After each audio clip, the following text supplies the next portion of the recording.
La carte mobilité inclusion ou CMI existe depuis le 1er janvier 2017.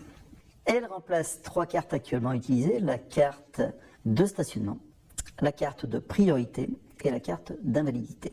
Au lieu d'avoir 3 cartes, vous aurez donc aujourd'hui plus qu'une seule carte au format carte de crédit qui portera les mentions en fonction des droits qui vous ont été alloués. La mention invalidité si votre handicap est supérieur à 80%, la mention priorité si votre handicap est évalué de 50 à 79%, et enfin la mention stationnement si votre handicap nécessite une priorité au stationnement.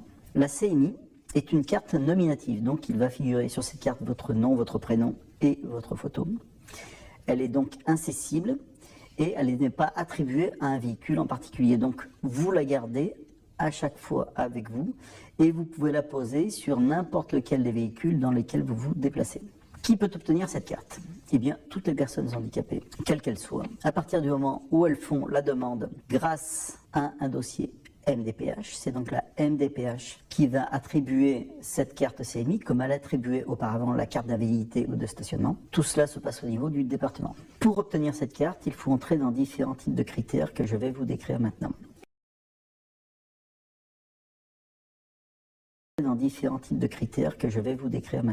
Être atteint d'une incapacité qui réduit votre indépendance, c'est-à-dire votre capacité à faire seul certaines choses. Avoir un besoin impérieux d'un accompagnant, ou en tout cas d'une personne qui vous accompagne au quotidien pour accomplir certains actes de la vie. Dans le premier cas, si vous êtes atteint d'une atteinte à la dépendance, il faut que cette dépendance réponde à certains critères, notamment le premier, que vous ne puissiez pas faire plus de 200 mètres à pied. Autre critère, vous avez besoin d'une personne qui vous accompagne dans vos déplacements ou d'un matériel technique spécifique de type fauteuil roulant ou béquille. 2 autres critères sont à prendre en compte.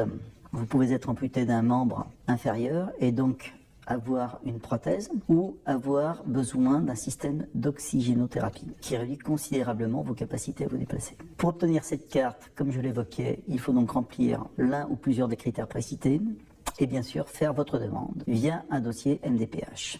Si vous utilisez votre carte mobilité inclusion dans votre véhicule, elle doit être placée systématiquement de manière bien visible en bas à gauche du pare-brise, car si elle n'est pas visible et que vous êtes verbalisé, vous risquez une amende qui va de 90 à 135 € que vous ne pourrez malheureusement pas faire sauter. Alors pourquoi avoir réuni 3 cartes en une seule carte, qu'on appelle donc la fameuse carte mobilité inclusion? Eh bien tout simplement parce que déjà c'est plus...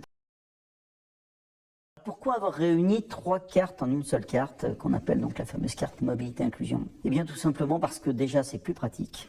La carte CMI sera imprimée par l'imprimerie nationale, ce qui en fera un document officiel infalsifiable. À cette carte, il y aura un code flash. Et en fait, ce code se réfère à un fichier sur lequel vous serez répertorié. Lorsque la police vérifie votre carte, à travers le pare-brise, elle va flasher la carte et saura exactement qui est titulaire de cette carte.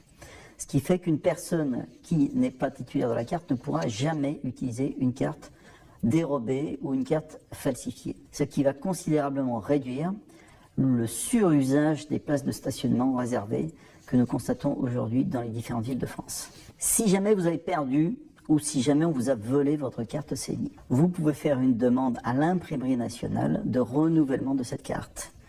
Bien évidemment, il faudra remplir un formulaire spécifique et justifier d'une manière ou d'une autre le fait que vous ayez perdu ou que vous ayez volé votre carte. Pour justifier de cette perte ou de ce vol, il faudra faire une déclaration à la gendarmerie, car ce ne sera plus la MDPH qui s'occupera de ce traitement.